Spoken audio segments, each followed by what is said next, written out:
Um, so just to get into the meat of things, I think that first of all, just sort of let's talk about money. That's what we're doing today. Obviously, investing is a discussion around money, and I think one thing we all agree, those of us who are here today and those of us who are not even, is that we're all concerned about money. Money does make the world go round. To a large extent, money does a lot of things. Some of us are, interested in it, concerned, some of us anxious even about money. And I think the rule of thumb, and I think what we're trying to advocate and encourage here, is that really and truly your money should work for you. You shouldn't be working only for your money. Obviously, a measure of success sometimes is in how much money you've earned, but more importantly, a measure of that success is how you got the money to work for you for the long term. How is that money going to, buy you the financial freedom? How is it going to buy you security?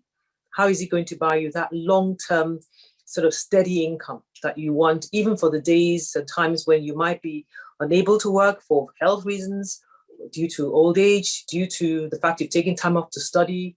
There's so many things that you need to think about on your horizon. And I think when we're talking about money and investing, it's really talking about how we can make that money work for us. We should be the master of our money, and to ensure that when we need it, it's there. And even when we are earning it, we know what we're putting it to, we're planning for the use of it. So when we talk about investing, I think many people will say, yes, of course, many people have a savings mentality. I think some people more than the other. Many people will say that they've got savings, and savings are good. However, when you save money and you leave the money in cash, i.e., the money is going into a savings account, and I would say that in most of the developed world, banks no longer pay you interest on mere savings. So we're looking at a graph here that's showing you that if you saved money, and that's the blue line, in cash, if you saved £100 a month in cash over 50 years, your cash will be worth, the money you left there will be there. It'll be £60,000, over 50 years. That's fine, but it depends on what £60,000 can buy, from between year 0 and year 50. So again, the time value of money, there's an erosion in that capital just because of the time value. Now, compare it with putting away £100 into an invested portfolio. I say £100 because at the current, the entry point for Wealth8 is £100. With £100, you can go online, create your own portfolio, and we'll hear more about the various types of funds. But you create your own fund, your own more or less tailored fund that's managed by BlackRock over time.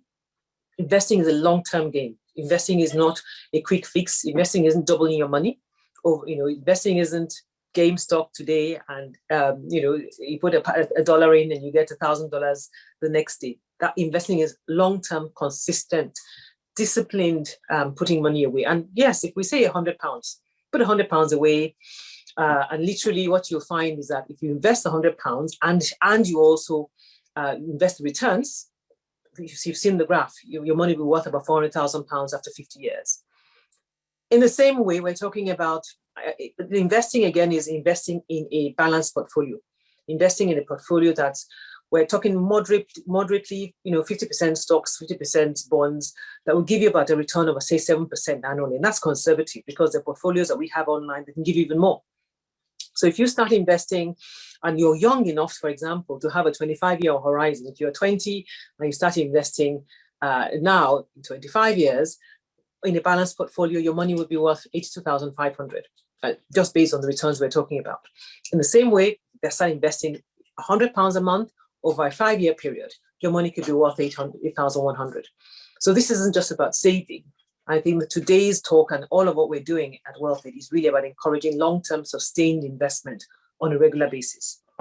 I hope that's sort of enough to whet your appetite as we sort of continue the rest of the program.